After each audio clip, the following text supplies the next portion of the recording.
Hello friends. Ashtavakra Gita शुरू करने से पहले आज हम ऋषि अष्टावक्र के बारे में संक्षिप्त में जानेंगे। ऋषि अष्टावक्र उद्दालक ऋषि के शिष्य कहोड़ के पुत्र थे। उद्दालक ऋषि ने शिक्षा पूरी होने के पश्चात अपनी कन्या सुजाता का विवाह कहोड़ से कर दिया। इस तरह उद्दालक ऋषि अष्टावक्र के गुरु और ससुर थे। कहोड़ वेद पाठ और शास्त्रों के अच्छे ज्ञाता थे। वे रोज रात को सोने से पहले अपनी गर्भवती पत्नी को वेद पाठ सुनाया करते थे। एक रात को वो वेद पाठ कर रहे थे तो गर्भ में पल रहा बालक बोला, वेद मिथ्या है, आत्मज्ञान से परे कुछ भी नहीं, ग्रंथ मात्र शब्दों और निरर्थक अर्थों का संग्रह है। वास्तविक ज्ञान आत्मा को जानने में है।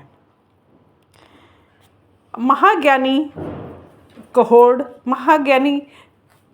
कहोड़ समझ गए कि ये वाणी उनके गर्भ में पल रहे उनके पुत्र की है। अगली रात को फिर वो वेद पाठ कर रहे थे तो बालक अष्टावक्र गर्भ से बोला कि वेदों में कुछ नहीं रखा पिताश्री, स्वयं को जानो, सबको जान जाओगे। कहोड़, जिनको कभी क्रोध नहीं आता था, क्रोधित हो गए। उन्होंने अपने ही पुत्र को श्राप दे दिया कि जब वो इस संसार में जन्म लेगा तो उसका शरीर 8 जगह से वक्र होगा। समय बीतता गया।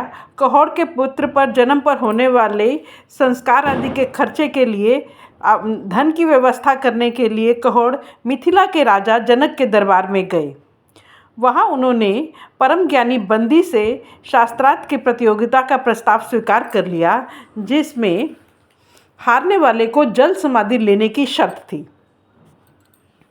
कहोड़ प्रतियोगिता हार गए तथा उन्हें जल समाधि लेनी पड़ी। बालक का जन्म हुआ। 8 जगह पर वक्र होने से उसका नाम अष्टावक्र रखा गया। जब बालक 12 वर्ष का हुआ तो उसने अपनी माता से अपने पिता के बारे में पूछा तो सुजाता ने प्रतियोगिता की सारी बात बता दी। वह अपनी माता से अनुमति लेकर राजा जनक के दरबार में बंदी से प्रतियोगिता के लिए पहुंचा। पहले तो राजा जनक ने तथा बंदी ने बालक से प्रतियोगिता के लिए इनकार कर दिया, किंतु जब बालक ने अपना परिचय दिया तो प्रतियोगिता आरंभ हुई। कुछ ही प्रश्नों के उत्तर के बाद विद्वान बंदी निरुत्तर हो गए तथा उन्होंने अपनी हार स्वीकार कर ली। बालक अष्टावक्र बोले, क्या आप हार गए हैं? अब आपको भी जल समाधि ले लेनी चाहिए। बंदी ने अपना परिचय देते हुए कहा कि मैं वरुण पुत्र हूँ तथा सभी जल समाधि लिए हुए विद्वान मेरे पिता के पास सुरक्षित हैं तथा यज्ञ के कार्य कर रहे हैं। मैं सबको वापस बुलाता हूँ।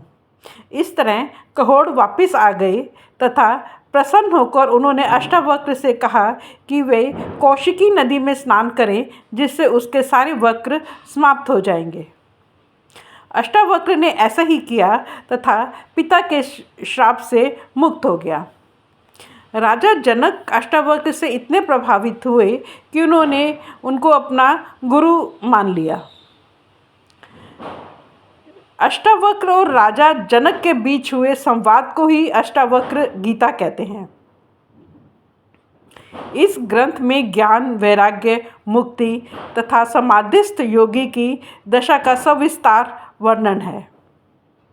इसमें कुल 20 अध्याय हैं। फ्रेंड्स, अपनी अगली वीडियो में हम पहले अध्याय के बारे में संक्षिप्त में जानेंगे। Thank you.